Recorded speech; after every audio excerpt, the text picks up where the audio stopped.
देखिए, हम लोग कक्षा 10 की गणित को लगा रहे हैं प्रश्नावली 3.1 का क्वेश्चन नंबर 2।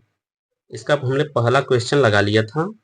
अब हम लोग यहाँ पे लगाएंगे इसका सेकेंड क्वेश्चन। देखिए, सबसे पहले हम लोग क्वेश्चन को एक बार रीड कर लेते हैं। अनुपातों A1/A2, B1/B2 और C1/C2 की तुलना कर ज्ञात कीजिए कि निम्न समीकरण युग्म द्वारा निरूपित रेखाएं एक बिंदु पर प्रतिच्छेद करती हैं, समांतर हैं अथवा संपाती हैं। समीकरणों का जब युग्म होता है तो वहां पे तीन तरह के शर्त कंडीशंस बन जाते हैं हमारे पास। या तो दोनों समीकरण एक दूसरे को काटेंगे किसी एक बिंदु पर, या तो समांतर होके एक दूसरे से के समांतर रहेंगी, यानी कहीं पर भी नहीं काटेंगी, उसका कोई हल नहीं होगा। और एक तीसरा होता है संपाती, की रेखाएं एक दूसरे पर ही ड्रा की गई रहती हैं। तो हम लोगों ने इससे जस्ट पहले वीडियो में उसको सीखा। अब देखिए यहाँ पर हम लोग क्या कर रहे हैं। क्वेश्चन नंबर 2 में समीकरणों का युग्म दिया गया है। अब यहाँ पे 9x प्लस 3y प्लस 12 बराबर 0, यह एक समीकरण है। दूसरा समीकरण प्लस 6y प्लस 24 बराबर 0, यहाँ पे दूसरा समीकरण है। अब यहाँ से हम सबसे पहले क्या करेंगे, A1 A2 B1 B2 और C1 C2 को निकालेंगे। तो अब देखिए यहाँ पे हमारा A1 क्या है, A1 हमारा यहाँ पे 9 है। B1 क्या है हमारा 3 है, B1 हमारा 3 है। C1 हमारा क्या है 12 है, C1 हमारा जो है 12 है। अब उसी तरीके से हम A2 हमारा क्या है 18 है,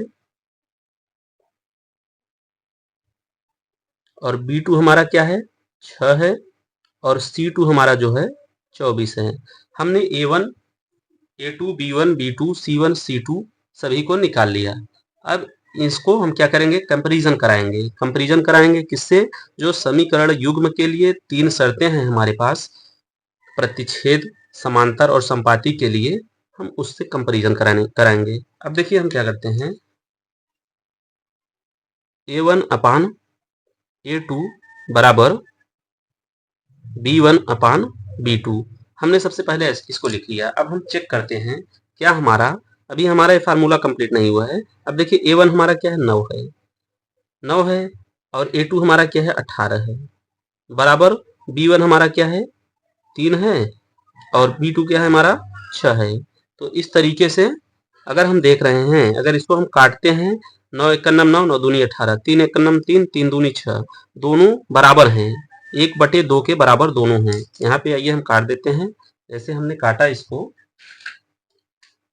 9 एकन्नम 9, 9 दूनी 18, 1/2 आ गया निकल के यहाँ से, 3 एकन्नम 3, 3 दूनी 6, यहाँ से भी 1/2 निकल के आ गया। तो दोनों क्या हैं, इक्वल हैं।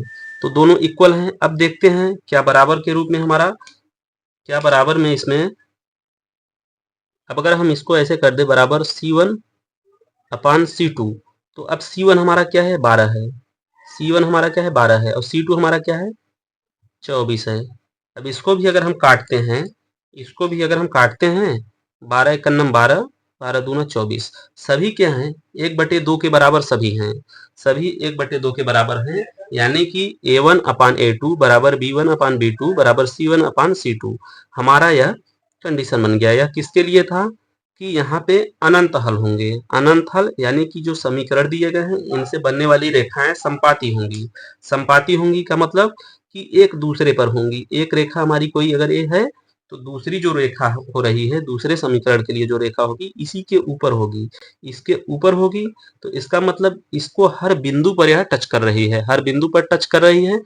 तो इसका मतलब यह संपाती है, और इसके बहुत सारे अनंत हल हैं, अनगिनत हल कह सकते हैं हम, ठीक। और यह क्या है, एक दूसरे के लिए संगत होंगे। ऐसे समीकरणों के युग्म एक दूसरे के लिए संगत समीकरण कहलाते हैं।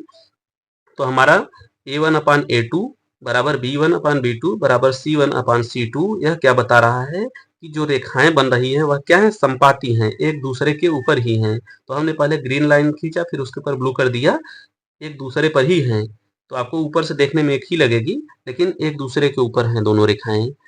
तो इस तरीके से यहाँ पे यह संपाती वाले कंडीशन को, समीकरण का युग्म जो है इनके द्वारा निरूपित रेखाएं संपाती होंगी। यहाँ पे हम कह सकते हैं समीकरण युग्म द्वारा निरूपित रेखाएं संपाती होंगी। समीकरण युग्म द्वारा निरूपित रेखाएं संपाती होंगी। ठीक, संपाती होंगी। तो यह क्वेश्चन कंप्लीट हुआ। हम लोग नेक्स्ट वीडियो में क्वेश्चन नंबर 3 को देखेंगे। उम्मीद करते हैं वीडियो आप लोगों को अच्छे से समझ में आई होगी। वीडियो को ज़्यादा से ज़्यादा लाइक करें, शेयर करें, चैनल को सब्सक्राइब करें। मिलते हैं नेक्स्ट वीडियो में। Take care, bye.